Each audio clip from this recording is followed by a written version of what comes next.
My name is Karen. I'm 30 years old, married for 2 years, and work as an office worker. My husband, Robert, is 5 years older and works for a major corporation. Robert has always lived in the neighborhood, and me being an only child, he was like my big brother to me. But once we started working, we moved away from our hometown and lost touch. We ran into each other at a local festival 3 years ago and got in touch again. Soon, we realized we had developed feelings for each other and started dating. We got married shortly after that, and our parents were delighted. However, soon after our marriage, Robert's company went bankrupt and he became unemployed. I supported us financially during that time, and Robert worked hard to find a job.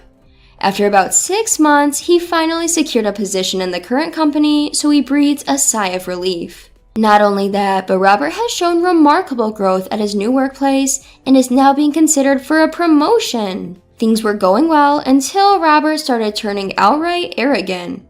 I don't know how much he makes because he hands me cash for living expenses, but he seems to be earning a decent amount. He has begun to flaunt his wealth, collecting expensive watches that he doesn't even wear, and going on so-called business trips. Robert usually comes home late, so it's a given that he doesn't do his share of housework. If I point out what he hasn't done, he tries to solve it with money. Did you clean up?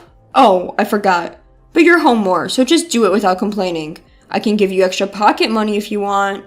I don't like his attitude, and it often leads to fights. What do you mean pocket money? That's not the point. Then Robert always leaves the house or locks himself in his room, making it impossible to have a conversation. I have no proof, but I suspect he's having an affair. Our standard of living has clearly gotten better. We've moved from an old apartment to a nice condominium. But despite these material comforts, I've only been feeling less happy.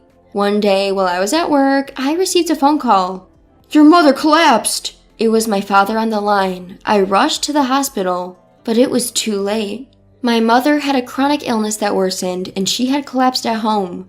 By the time my father came home, it was already too late. In deep sorrow, I started preparing for my mother's funeral with my father. I called Robert multiple times, but he didn't answer. He finally called back around the usual time he gets home. I picked up the call from Robert. Karen, why aren't you home? You called me several times during work. What's going on? Robert, arriving home, finally realizes that I'm not there and calls me. I'm sorry, Robert, my mom, she passed away. I tell him, holding back tears. But the response I get is unimaginably harsh. What? She passed away? Don't call me for something like that. Such a nuisance. I was stunned by his words and couldn't hold back my tears anymore. Is that all it is to you? My mother's death, is that all it is? I can't believe it. I have to prepare for the funeral, so I'm staying at my parents' house tonight. The wake is tomorrow and the funeral is the day after, so I'll be waiting here. I'm sad and frustrated. My emotions are all over the place, but somehow I managed to relay the necessary information. You're not coming back? What about my dinner? If you're not going to be home, just say so. Fine, I'll go out for drinks or something. Robert's words just passed right through me. What time can you make it tomorrow? I managed to squeeze out those words. Tomorrow? Tomorrow's gonna be tough. I have an important business meeting. The day after is not gonna work either. But that's a problem. You can take a leave of absence due to family loss, right? For as long as you can get here sometime after lunch tomorrow, it will be fine, so... It's unbelievable that he won't come to the funeral when his wife's mother has passed away. Despite my plea, Robert dismisses it with a single word. Busy. It got to my limit and I snapped at him. My mother just passed away. She took care of you since you were young. You should come and say your final goodbye. My mother was a stay-at-home mom, and she would often help Robert's parents, who both worked, by providing meals. We've known each other as families for a long time, and yet he doesn't even feel the need to come to the funeral? Maybe because I yelled, Robert said, "Fine, I got it, I'll be there tomorrow," and hung up in an annoyed tone. The next day, many people gathered for the wake. Of course, Robert's parents were there too. Karen, isn't Robert here yet? His mother asks, and I realize that Robert hasn't arrived yet. I was busy with preparations and thought he had already arrived. The wake is about to start. When I call Robert, he surprisingly picks up right away. Robert, are you still at work? What time do you think you can get here? Then he grumbled in a foul mood.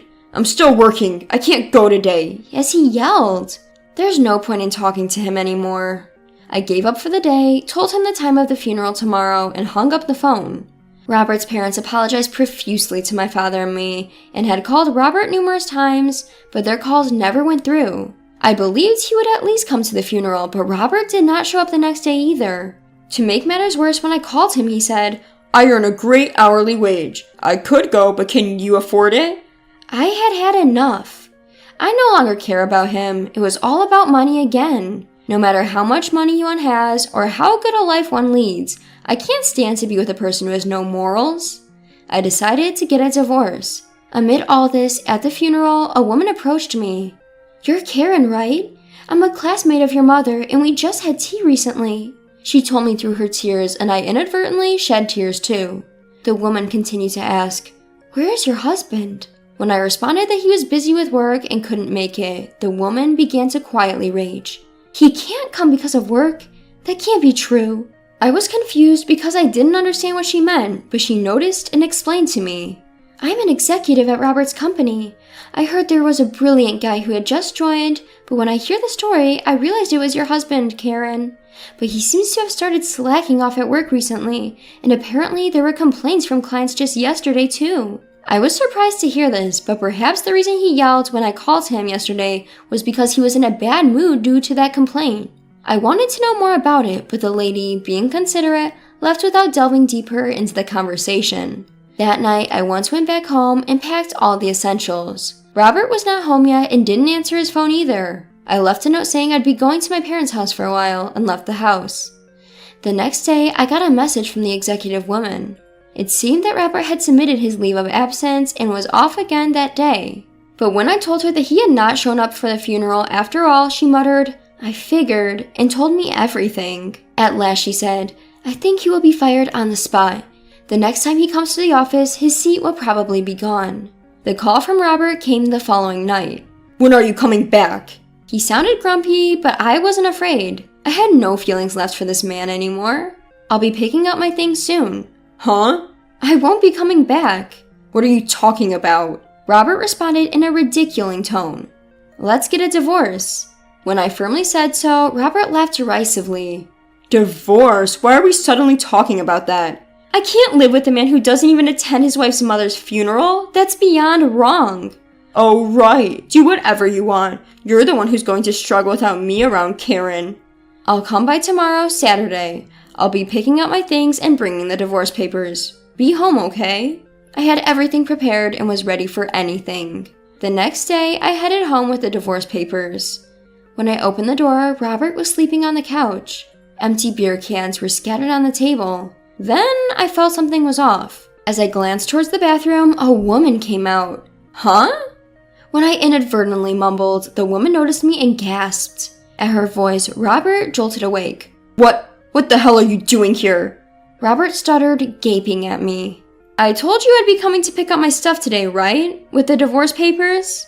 The woman who came out of the bathroom stood still for a while, but seemingly understanding of the situation, she slipped out the front door. Well, I know who she is and where she's from. It doesn't matter that she's not here now. Then Robert, all flustered, began to make excuses like, "That's not what it looks like. She works under me, and she came over for some drinks last night." I didn't lend an ear to what he was saying. "I don't care about that right now. This is our property division agreement, and these are the divorce papers. I don't want to drag this out, so please go over and sign them quickly." Then, as Robert skimmed through the property division document, a smug expression spread across his face. "Property division, huh? Well, I suppose there's no help for it. You're gonna need money to live on your own from now on. Fine, I'll give you this much." With that, he filled in the divorce papers and handed them to me. "We're strangers now, huh?"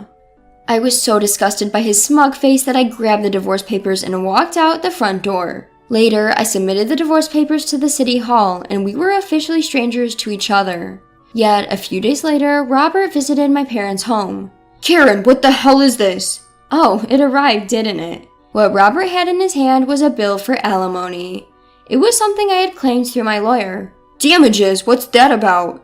It says right there. It's for the emotional distress you caused me with harassment and infidelity. Robert had been leaving all the household chores to me and had also verbally abused me. Having fallen into a poor mental state, I had been using my phone's voice recorder to record my daily exchanges with Robert so I could process my situation later. I hadn't thought it would come in handy, but when I played it for my lawyer, he said it was straight up verbal abuse and I could file a lawsuit against it. And then there were the damages for infidelity. Robert, you've been coming home late recently and I thought you were acting strange. You've been cheating, right? I really believed you wouldn't do something like that, Robert. When I said this calmly, Robert snapped back. No, that's not true. I haven't cheated. You're talking about that woman the other day, right? We all went drinking and she ended up at my place because she missed the last train. There's nothing between us. You got it wrong. Robert denied it persistently. Why do you think I overlooked that woman running away that time? Because I had other evidence. Yes, I am aware that she works under you. You shouldn't have taken any leave of absence just to go on a trip with her. Did you really think you wouldn't get caught? And you've been fired from your job now, haven't you? I do know everything, you know.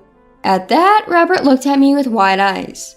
I continued laughing. You always bragged about being on the fast track. I suppose you couldn't admit you'd been fired, could you? I heard you both got fired. Just because your mistress is in the finance department, you can't embezzle your company's money and not get caught. How do you? He probably had thought I wouldn't find out. Robert looked pale and was opening and closing his mouth. One of the people who attended my mother's funeral was an executive from your company. She said she was a classmate of my mother's. She was very angry that you didn't attend the funeral and thought she would give you a good talking to when you returned to the company. But then she realized you were on leave, so she contacted me. Your overnight trip at a tropical resort must have been a blast, huh? With that, I thrust the evidence photos I had been keeping at him. Hey, this is... Robert was visibly paled. Detectives are amazing, aren't they? I never thought they could gather so much evidence. When I received a call from the female executive, my gut feeling was triggered. When I left a note saying I'd be gone for a while, Robert must have assumed he was free to go somewhere. If my gut feeling was right, he was cheating. When I consulted with the female executive, she referred me to a lawyer and a detective. I'd heard that detective services were expensive, but I was certain something would come up in a few days. If so, I could hire them for just that day, and if I can claim damages for his infidelity, it would offset the cost of hiring a detective. I decided to hire them with that in mind.